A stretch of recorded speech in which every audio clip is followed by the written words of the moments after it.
నమస్తే అందరికీ. ఇది మీ cooking in Andhra style channel. ఈరోజు మనం చేస్తుంది ఆంధ్ర స్పెషల్ గోంగూర పచ్చడి అండి. ఇది వేడి వేడి అన్నం నెయ్యి కాంబినేషన్లో చాలా బాగుంటుంది. అలాగే పెరుగన్నం, దోశ, చపాతీలోకి బాగా సరిపోతుంది. ఇప్పుడు ఇంగ్రీడియంట్స్ ఏవి కావాలో ఇప్పుడు చూద్దామండి. విధానం చూద్దామండి.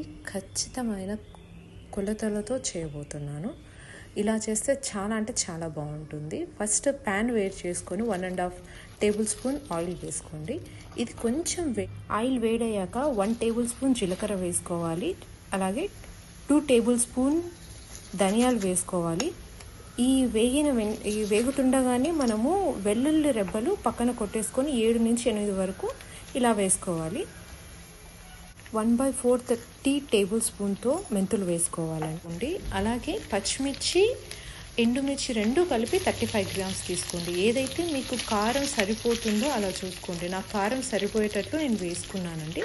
35 గ్రామ్స్ అండి 2 కలిపి. అలాగే ఇంగువ ఒక 2 చిటికెళ్ళు తీసుకోండి.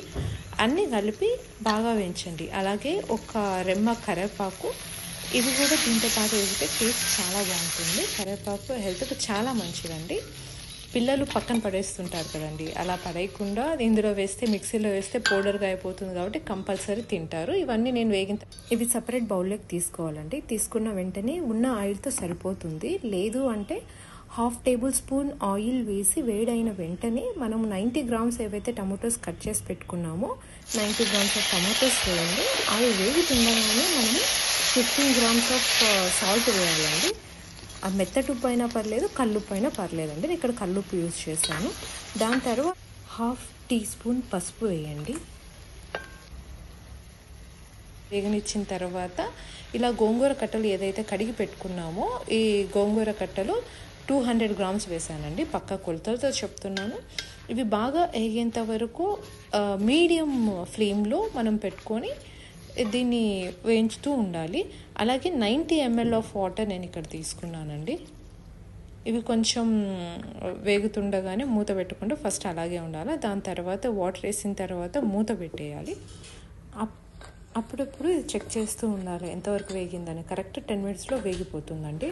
ముందు వేయించుకునేటివన్నీ ఇప్పుడు మిక్సీ పట్టుకొని వద్దామండి. పట్టుకున్న తర్వాత ఇందులోనే మనము గోంగూర, టమాటో సపరేట్గా ఉడకబెట్టుకున్నాం కదండి, అది కూడా వేసి బాగా మిక్స్ చేయండి. మిక్స్ చేసిన తర్వాత ఇప్పుడు పోపుకి ఏం కావాలో చూద్దాం.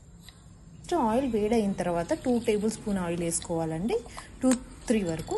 అలాగే ఆవాలు, శనగపప్పు, మినప్పప్పు, జీలకర్ర, తెల్లగడ్డ కూడా వేసుకోవాలండి దంచి, ఒట్టిమిరపకాయలు, కొంచెం జీలకర్ర 1/2 టేబుల్ స్పూన్. ఇవి కొంచెం వేగిన తర్వాత ఆఫ్ చేసి ఇంగువ వేసుకోవాలి 2 చిటికెళ్ళు. అలాగే కరివేపాకు, ఇవన్నీ వేసుకున్న తర్వాత కొంచెం వేగనిచ్చి ఇది ఇమీడియట్గా మనం ఏదైతే మిక్స్ చేసుకున్న కారపొడి అదంతా ఉంది కదండి గోంగూర, అందులో వేసుకొని బాగా మిక్స్ చేసుకోవాలి. ఇందులో కావాలంటే ఆనియన్స్ కూడా వేసుకోవచ్చు అండి. ఆనియన్స్ చిన్నగా తరుక్కొని వేసుకుంటే ఆ టేస్ట్ కూడా చాలా చక్కగా ఉంటుంది. ట్రై చేయండి.